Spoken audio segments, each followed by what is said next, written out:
Taissa, you play the heroes of the story. They're two strong and brave characters, complex too, not without their own past. So who are Father Burke and Sister Irene, and why do you believe they were chosen by the Church to unravel this horrific mystery? Ladies first.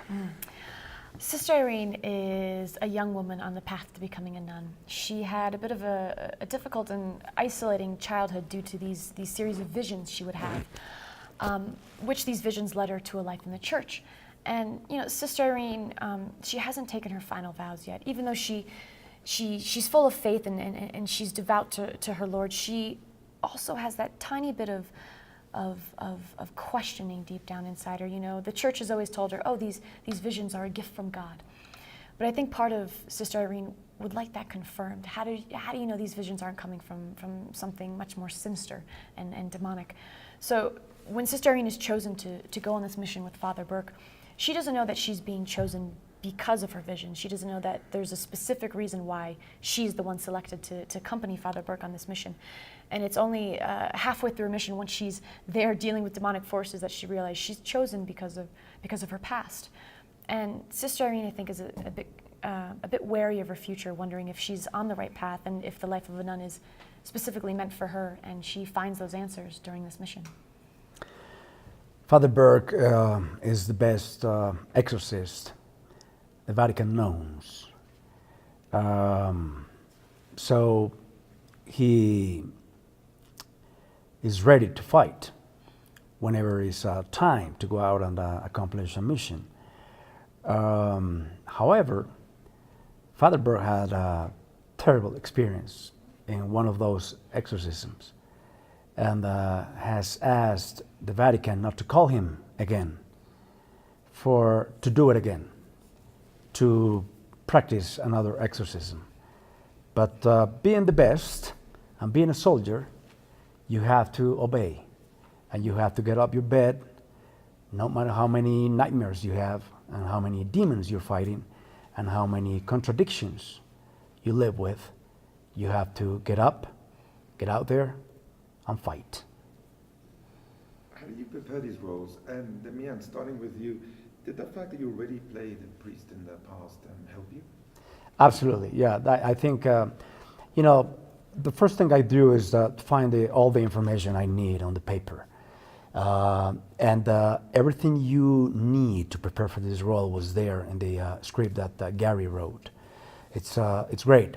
It's solid, and it has great characters. But also you have to enter a full period of research.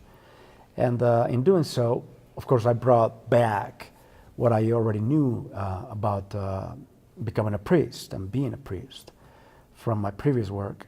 And also what I try to do as soon as possible is connect the links that makes Father Burke and I similar in our own virtues and our own fears, and the same contradictions that I also experience sometimes.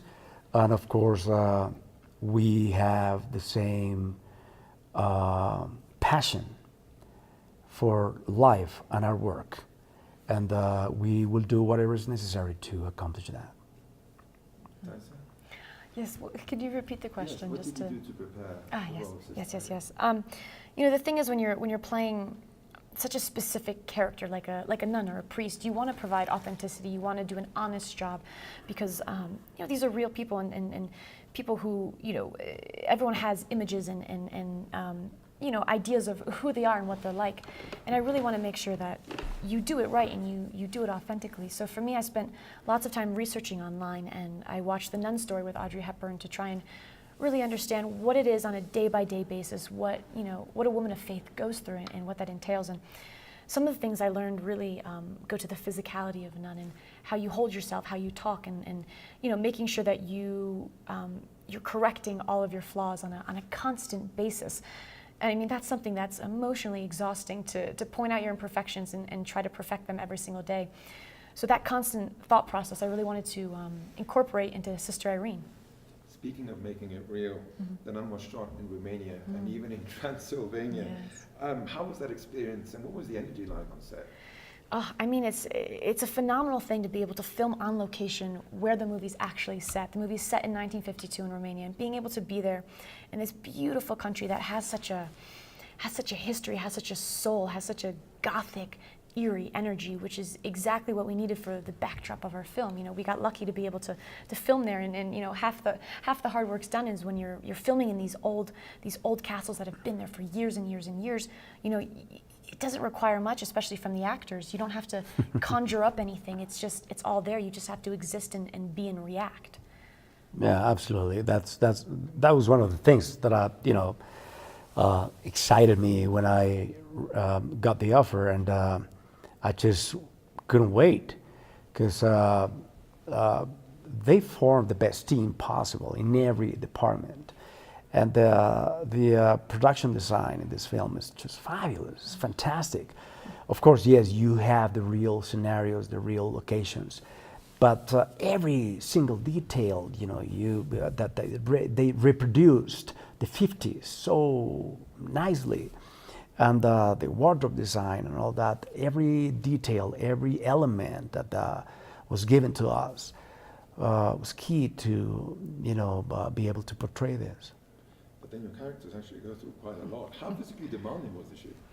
You know, it's surprising because, you know, you read the script and you're like, oh, okay, this is going to be an emotional day. That's going to be difficult to shoot. And you know it's coming, but once you start filming, you're in the moment. You know what I mean? You're in the scene that you're currently in. And so when we started getting to some of those physical scenes, like filming in this water tank and having to have harnesses and wires and wetsuits, and I had on like 6 layers. It felt like I could barely move. And then, you know, dealing with all that, and then you still have to be the character. You still have to be present in the moment and emotionally connected. So I feel like those are some of the, you know, the more difficult days when you have to, you know, balance that, all those moving pieces. And how did Corin Hardy help with all those moving pieces and making sure the movie had the right tone?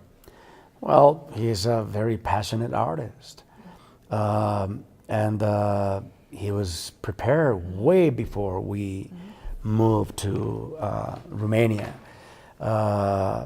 He had everything ironed and ready to go. You know, he had every corner covered. And by doing so, you know, he covered our backs very nicely, and he always took care of us, not only in guiding us through the story, but also in whatever we needed as actors to get to that point, to get from point A to point B, powerfully and safely at the same time. Yeah, one thing, you know, I want to say about Corin as a director, he's so giving, and not just to the actors, to every member of his crew, and making sure that everybody feels confident and is happy with the work that they're doing. And, you know, he knows what he wants, and he's confident, and he's assured, and he's also open to hearing other people's opinions. And if it doesn't work, then he makes the best decision for the movie. But I really love someone who's so open to really including the ideas and of the people that he's purposely handpicked and selected to be with him, so that they can make the best movie possible. And that's why it works and flows so easily. Speaking of listening to other people, your sister Vera plays another key character in the whole Conjuring universe. Did she give you any advice? Yes, you know, I think the biggest piece of advice she gave was about work and you know, filming these sort of heavy, you know, dark subject matter. You know, movies, you know, she had to do so much research into demonology and demonologists and exorcisms, and luckily my research was a bit more pure and holy, you know, in regards to looking at, you know, the life of a nun. But, you know, the same thing I mean, the very similar thing between the movies is that, you know, we're dealing with these forces, these spirits, the supernatural. And she said, my advice to you is leave that at work. Don't bring that home. You don't want that. You don't want that swirling around in your mind when you're trying to sleep. Leave it there, and it'll be the best thing for you. And she was absolutely right. We definitely don't want the demon nun swirling around, and especially when you have a real actor playing. I mean, Bonnie is amazing as this. I'm sure she must have given you some scared, you know, before and after the director yelled cut. Yeah, no, absolutely. When she was in character, I personally couldn't look at her. You know, there was this scene where I was praying alone, and Corin told me, okay, and then you feel something, and you kind of sort of try to turn back, and you know there's a presence there. And then I knew Bunny was there, dressed as the demonic nun, And just to know that she was there, that alone made the whole thing very easy for me to portray.